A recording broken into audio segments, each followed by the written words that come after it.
the dude abides.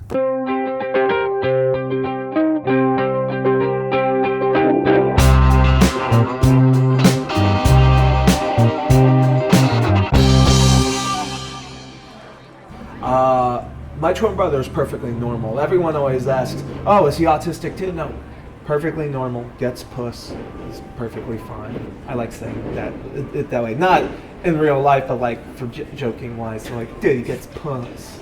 I really like that. But in real life, he does get puss. Oh, I say on stage I have Asperger's, but he's an asshole. He would act embarrassed of me.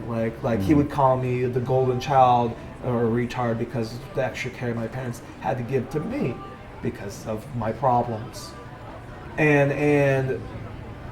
I in the end, he getting older and mature, he realized that like things were more complicated than that. That he could use you to get more puss. Dude, my brother's autistic. Fuck me. No, it doesn't. I don't think it works like that.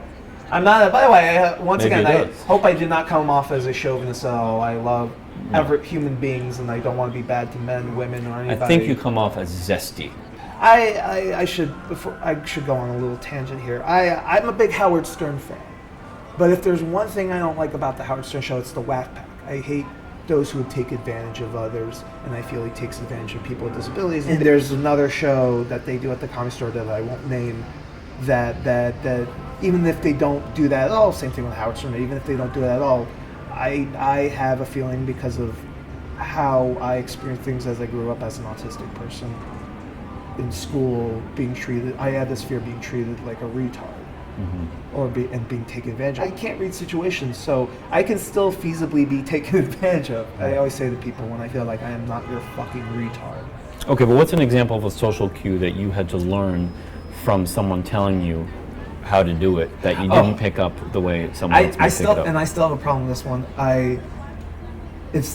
People tell me not to point. Like, for instance, I'd like to think everyone on Earth is a pervert, but we just don't cross a line. In my case, I love tits. I love tits. Now, I'm not a scoundrel. Hell, if I fell in love with a girl who was flat, I wouldn't care. She could put implants on her back, and then you'd hug her from the front, and you could lift her up like, this is the hug greatest day shoulder ever. blades. I see where you're coming from. No, in this case, like, no, if a girl was flat and we were in love, I wouldn't force. First of all, I would never force anyone to do anything. But like, there have been times, going back to what we were talking about, there would be times where I would be talking to my friend who also, one of, like, this guy Earl Skakel would be like, dude, check out the bombers on that one. And I would not think about it and point at the girl. And he's like, dude, what are you doing? I'm like, huh?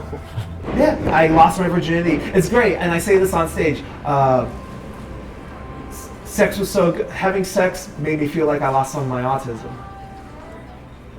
Take notes, Jenny McCarthy.